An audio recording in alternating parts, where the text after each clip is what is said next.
ये रे रे पावसा तुला देतो पैसा, पैसा झाला खोटा, पाऊस झाला मोठा. खरंच लहानपण देगा देवा, अक्षरशः हे लहानपण पावसात मुक्तपणे स्वच्छंदी बागडणं सगळं स्वप्नवत वाटतं जेव्हा तुम्ही 50शी गाठली आहात. पण आम्ही सगळं अनुभवलंय का सुंदरशा गावात. बंगलोरपासून साधारणतः 200 किलोमीटरच्या अंतरावर असलेलं हे स्थळ. तिकडे जाणारा रस्ता अतिशय नयनरम्य, जणू काही निसर्गाने आपले संपूर्ण कौशल्य पणाला लावले असं वाटतं. आम्ही 6 कपल्स, 50शी उलटलेलं, पण कुठेतरी हे बालपण मनाच्या कप्प्यातून बाहेर निघण्यासाठी धडपडणारं.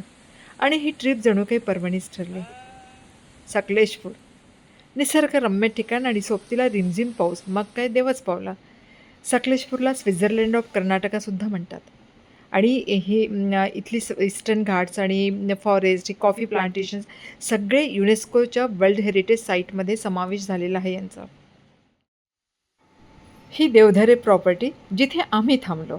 लाँग नेचर ट्रेल, छत्रीतलं हे ट्रेकिंग, कॉफी प्लांटेशन, टुमदार उंच दिमाखात उभी असलेली झाडं, वॉटरफॉल आणि यात आम्ही सगळे मनसोक्त डुंबलो. लीच फक्त नाव ऐकलं होतं, पण तिने आम्हा सगळ्यांना प्रसाद दिला.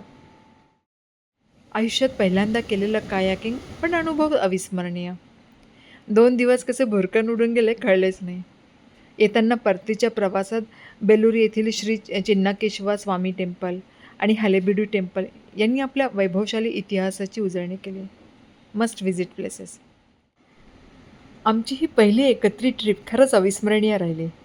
पुन्हा एका नवीन ट्रिपची पेरणी करून.